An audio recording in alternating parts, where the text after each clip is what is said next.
O governo geral, criado em 1548, não foi criado para acabar com o sistema de capitanias. O sistema de capitanias existiu até o século XVIII.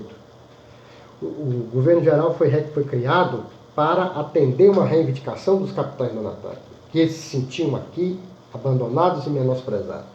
Então, quando foi criado o governo geral, foi criado com o sentido de centralizar a administração e dar suporte, dar apoio às capitanias.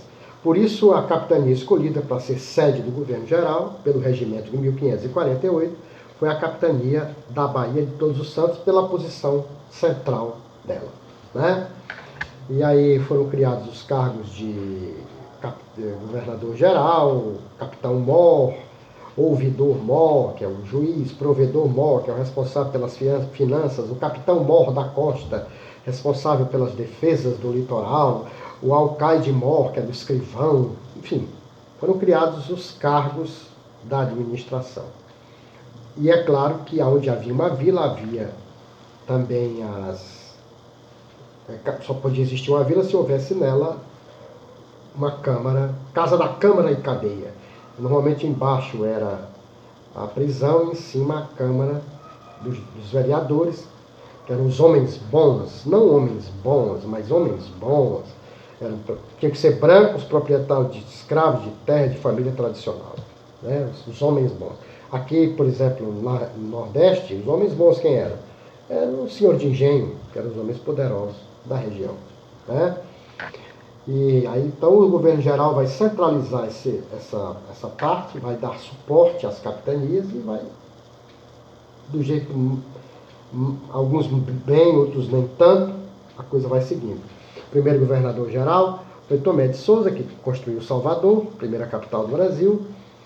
Depois tivemos Duarte da Costa, que fracassou, não conseguindo impedir que os franceses se estabelecessem na Baía de Guanabara, no Rio de Janeiro.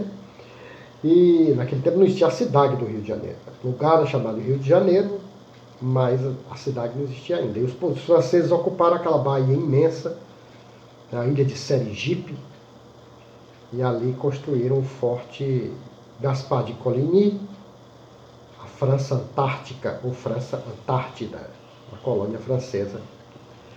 O terceiro governador-geral, Mendes Sá, que com o apoio dos jesuítas, entre eles Nóbrega e Anchieta, conseguiram convencer os índios temiminosos a apoiar os portugueses na guerra contra os franceses, apoiados pelos índios tamoios. E aí, nessa história, Estácio de Sá, sobrinho do governador-geral, construiu, então, em 1565, a cidade de São Sebastião, no Rio de Janeiro, e de lá partiam os ataques contra os franceses, que acabaram derrotados e expulsos em 1567. Depois, o pobre do Mendes Sá morreu por aqui. Depois, o Brasil foi dividido em dois governos, o governo geral do Norte e o governo geral do Sul. Essa divisão durou pouco tempo, até que quando o governador-geral Dom Lourenço da Veiga, o rei da Espanha, ocupa o trono português, aí começa a União Ibérica. O rei Dom Sebastião, irresponsavelmente, foi para a batalha, entrou na batalha 3 vezes até morrer. E os idiotas que deveriam ter protegido o rei Dom Sebastião, de apenas 19 anos, e que sequer tinha um herdeiro, falharam na sua função e voltaram para Portugal com a história de que o rei sumiu numa nuvem de poeira. Aí criou-se aquela história, o rei vai voltar nunca? Não vai voltar na sessão espírita? Nossa força, né? E criou-se aquela história do sebastianismo que contaminou o folclore e a literatura portuguesa. Os portugueses ficaram muito tempo esperando a volta e a glória de Dom Sebastião. Nunca voltou, claro que não.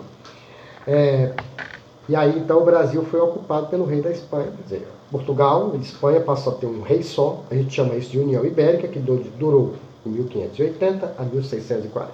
E o Brasil nessa história?